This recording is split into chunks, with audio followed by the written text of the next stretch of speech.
नमस्कार मित्रांनो, मी प्रियांका आपल्या सर्वांचे अगदी मनापासून आजच्या नवीन व्हिडिओमध्ये स्वागत करते. मित्रांनो, आजच्या या विशेष व्हिडिओमध्ये आपण अत्यंत सविस्तर चर्चा करणार आहोत कन्या राशीचे मार्च 2026 चे मासिक राशी भविष्य. कन्या राशीच्या सर्व व्यक्तींसाठी हा जो व्हिडिओ आहे तो खूप महत्त्वाचा आहे, कारण आज मी तुम्हाला फक्त 2-4 वाक्यांमध्ये राशी भविष्य सांगणार नाही, तर अगदी सखोल पद्धतीने ग्रहांची स्थिती, त्यांचे भाव, त्यांचे योग, त्यांच्या दृष्टी आणि त्या सर्वांच्या तुमच्या जीवनावर होणारा परिणाम, सगळी माहिती अगदी समजावून सविस्तरपणे सांगणार आहे. मित्रांनो, अनेक वेळा काय होतं, अनेक वेळा लोक विचारतात, हा महिना माझ्यासाठी कसा जाणार आहे, हा महिना माझ्यासाठी चांगला आहे का, किंवा या महिन्यात काही अडचणी येणार आहेत का. पण ज्योतिषशास्त्र मित्रांनो इतकं सरळ नसतं. प्रत्येक महिन्यामागे ग्रहांची हालचाल चालू असते, त्यांचे गोचर असतात, त्यांच्या दृष्टी असतात, ग्रहांची युती असते आणि त्यांचे परस्पर संबंध, आज सर्व गोष्टी काम करत असतात. म्हणूनच आज मी तुम्हाला फक्त सकारात्मक किंवा नकारात्मक अशा गोष्टी सांगणार नाही. जशी ग्रहांची स्थिती दिसते आहे तशी स्पष्ट, संतुलित आणि सविस्तर माहिती या व्हिडिओमध्ये तुम्हाला मी देणार आहे, जेणेकरून तुम्ही या महिन्यात योग्य ते निर्णय घेऊ शकता, योग्य ती तुम्हाला जे काही संधी घ्यायच्या त्या तुम्ही घेऊ शकता. तर आज आपण या व्हिडिओमध्ये सगळ्या विषयावर, म्हणजेच तुमचं आरोग्य असू दे, तुमचं आरोग्य कसं असेल, तुम्ही शिक्षणमध्ये किंवा अभ्यासामध्ये कसे असणार आहात, किंवा प्रेम संबंध कसा आहे, लव्ह लाईफ कशी असेल या मार्च महिन्यामध्ये, वैवाहिक जीवन कसं चालू असणार आहे, किंवा तुमचं भाग्य तुम्हाला साथ देईल का, करिअर कसं आहे, व्यवसायात काय करावं लागेल, या सगळ्या गोष्टी पॉइंटने मी तुम्हाला अगदी सांगणार आहे. तसेच व्हिडिओच्या शेवटी मी तुम्हाला काही अत्यंत प्रभावी आणि अगदी सोपे उपाय मंत्र देखील सांगणार आहे, जे केल्याने ग्रहांचे जे काही नकारात्मक परिणाम आहे ते कमी होऊ शकतात आणि सकारात्मक परिणाम वाढू शकतात.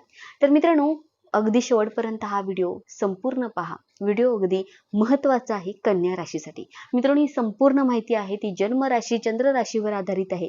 त्यामुळे चला सुरुवात करूया आजच्या या व्हिडिओला. मित्रांनो बघा, आता आपण जाणून घेऊया मार्च 2026 हा महिना कन्या राशीसाठी कसा राहणार आहे. आणि प्रथम आपण तुमच्या ग्रहांची स्थिती या महिन्यात कशी असेल ती समजून घेऊया. कोणत्या भावात ग्रह आहेत ते सुद्धा मी तुम्हाला सांगते. तर कन्या राशीपासून ग्रहांची सध्याची स्थिती बघा. कन्या राशीचा स्वामी कोण आहे? बुध. तर तो बुध सध्या 6व्या भावात बसलेला आहे आणि त्याच्यासोबत सूर्य, राहू आणि मंगळ असे 3 महत्वाचे ग्रह आहेत. ओके. आणि 7व्या भावामध्ये शनी आणि शुक्र दोघेही एकत्र बसलेले आहेत. 10व्या भावामध्ये मित्रांनो गुरु म्हणजे बृहस्पती विराजमान आहेत आणि 12व्या भावामध्ये मित्रांनो केतू ग्रह बसलेला आहे. ओके. सगळे ग्रह कुठे बसलेले आहेत मी तुम्हाला सविस्तरपणे ते सांगितले. आता मित्रांनो, 6व्या भावामध्ये एकाच वेळी 4 ग्रहांची उपस्थिती तिथे आहे. म्हणजे ही एक महत्वाची ग्रहस्थिती आहे, कारण 6वा भाव हा रोग, शत्रू, स्पर्धा, कर्ज आणि संघर्षाचा भाव मानला जातो. त्यामुळे या महिन्यात काही क्षेत्रांमध्ये तुम्हाला थोडी अधिक जागरूकता ठेवावी लागणार आहे. पण त्याच वेळी 6वा भाव हा विजयाचा भाव देखील मानला जातो. म्हणजेच संघर्ष होतो पण शेवटी विजय मिळण्याची शक्यता देखील जास्त असते. ओके. तर मित्रांनो बघा, आता आपण एक एक करून आपण इथे माहिती घेऊया. पहिलं म्हणजे तुमचं आरोग्य या महिन्यात कसं असेल. मित्रांनो बघा, आरोग्याबद्दल बोलायचं झालं तर मित्रांनो ज्योतिषशास्त्रानुसार काय आहे, पहिला भाव हा शरीर, व्यक्तिमत्व, ऊर्जा, प्रतिकारशक्ती आणि मानसिक स्थितीचा भाव मानला जातो. कन्या राशीसाठी पहिल्या भावाचा स्वामी कोण आहे? बुध. आणि सध्या बुध तुमच्या 6व्या भावामध्ये बसलेला आहे. ओके. आता तो तिथे बसलेला आहे म्हणजे 6वा भाव हा रोगांचा भाव आहे. आणि काही लोकांना या महिन्यात त्यामुळे काय होईल, थोडी शारीरिक थकवा, शारीरिक कमजोरी किंवा त्यांना जाणवू शकतं. त्यातही बुध सोबत राहू, सूर्य आणि मंगळ बसलेले आहेत. याच्यामुळे काय होईल, कधी कधी शरीरावर थोडा ताणतणाव जाणवू शकतो, त्यांना टेन्शन येऊ शकतं. काही लोकांना पुढील गोष्टी अनुभवायला मिळू शकतात. म्हणजेच कोणत्या, की त्यांना लवकर थकवा येणे, पचनाशी संबंधित त्रास त्यांना जाणवू शकतो, सर्दी खोकला या संबंधित त्यांना थोडा त्रास होऊ शकतो. कधी कधी डोकेदुखी अशा गोष्टी त्यांना जाणवू शकतात. तर विशेषतः जे लोक खूप काम करतात किंवा सतत प्रवास करतात त्यांनी शरीराला विश्रांती देणे आवश्यक आहे. म्हणून या महिन्यात मित्रांनो एक साधा सल्ला मी इथे तुम्हाला देऊ शकते, तो म्हणजे संतुलित आहार घ्यायचा आहे, पुरेशी झोप घ्यायची आहे आणि नियमित तुम्हाला भरपूर पाणी प्यायचं आहे. एवढ्या गोष्टी तुम्ही करा, तुमचं आरोग्य चांगलं राहणार आहे. आता मित्रांनो बोलूया शिक्षणाबद्दल. तर विद्यार्थ्यांसाठी कुंडलीतील पंचम भाव अत्यंत महत्त्वाचा असतो आणि हा भाव आहे तो बुद्धिमत्ता, स्मरणशक्ती, अभ्यास आणि स्पर्धा परीक्षांशी संबंधित असतो. तर मित्रांनो बघा, कन्या राशीसाठी पंचमेश शनी आहे आणि शनी सध्या 7व्या भावामध्ये शुक्रासोबत बसलेला आहे, 7व्या भावामध्ये. आणि त्यामुळे काय होईल बघा, शनी हा ग्रह मेहनत, शिस्त, सातत्य यांचा कारक आहे आणि त्यामुळे या महिन्यात विद्यार्थ्यांच्या मनामध्ये अभ्यासाबद्दल गंभीरता वाढू शकते. त्यांना टेन्शन थोडंसं येऊ शकतं. जर तुम्ही नियमित अभ्यास केला तर तुम्हाला तुमच्या मेहनतीचं फळ नक्की मिळू शकतं. विशेषतः स्पर्धा परीक्षा असू दे किंवा इतर कोणत्याही परीक्षा असतील, त्या परीक्षा देणाऱ्यांसाठी, विद्यार्थ्यांसाठी हा काळ स्थिर प्रगती देणारा ठरू शकतो. परंतु शुक्राच्या प्रभावामुळे मित्रांनो कधी कधी मन मित्र, प्रेमसंबंध किंवा मनोरंजनाकडे वळू शकते आणि त्यामुळे विद्यार्थ्यांनी स्वतःवर नियंत्रण ठेवणे आवश्यक आहे या काळामध्ये. ओके, आता आपण बोलायचं आहे तुमच्या प्रेम संबंधाबद्दल आणि वैवाहिक जीवनाबद्दल. तर पंचम भाव हा प्रेम, भावना आणि रोमांसचा भाव असतो.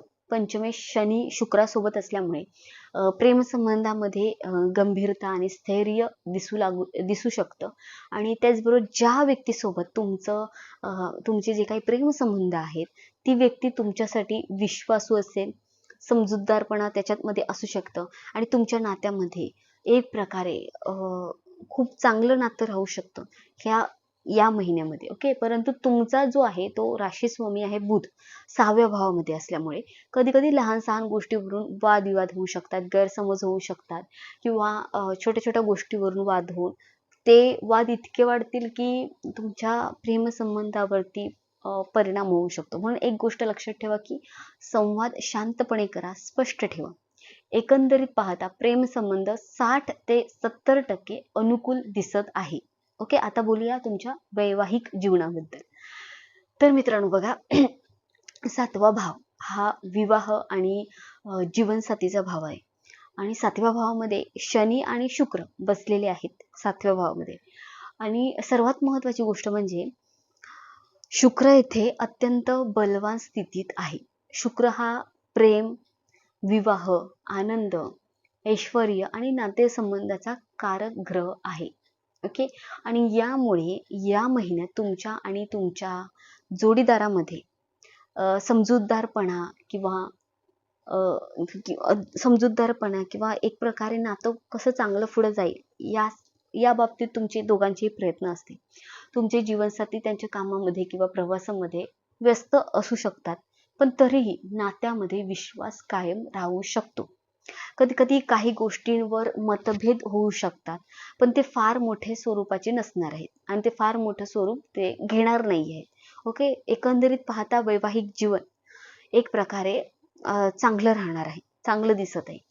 आता बोलूया तुमचं भाग्य, करिअर आणि तुमचा व्यवसाय याबाबत थोडक्यात माहिती सांगते.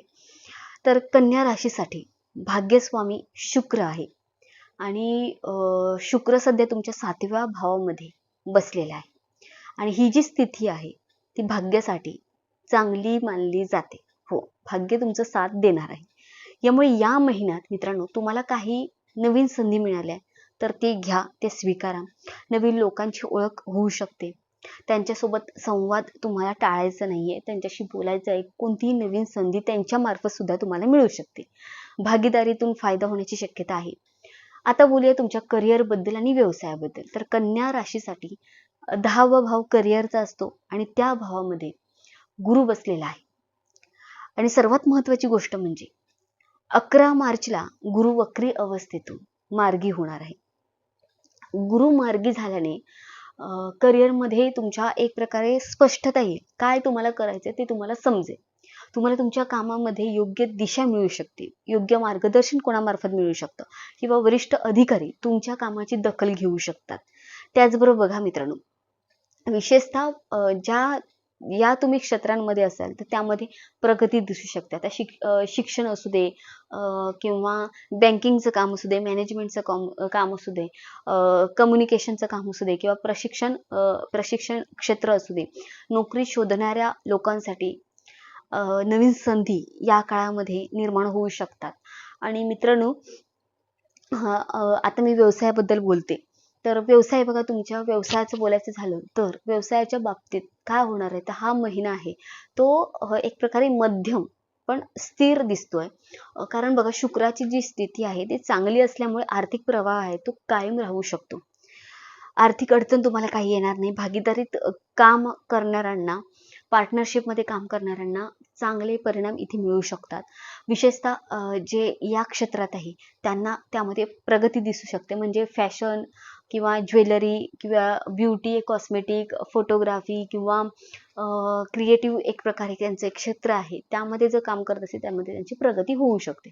आता शेवटी काही महत्त्वाचे उपाय मी ज्याप्रमाणे सांगते ते ऐकायचे आहेत. स्क्रीनवरती मी तुम्हाला मंत्र दाखवेन, तो मंत्र तुम्हाला जपायचा आहे. बुध ग्रहासाठी मंत्र तुम्हाला हा जो स्क्रीनवर दाखवत आहे तो तुम्हाला जप करायचा 108 वेळा. ओम ब्राम ब्रीम ब्रौम सा बुद्धाय नमः. स्क्रीनवर दाखवते, नीट पहा. प्रत्येक बुधवारी तुम्हाला गाईला हिरवा चारा खाऊ घालायचा आहे. शनिवारी शनीसाठी मंत्र जप करायचे, तोही मी इथे स्क्रीनवर दाखवते. ओम प्राम प्रेम प्रौम सहा शनिश्चराय नमः. दररोज हनुमान चालीसा पठण करायचं आहे. ओके.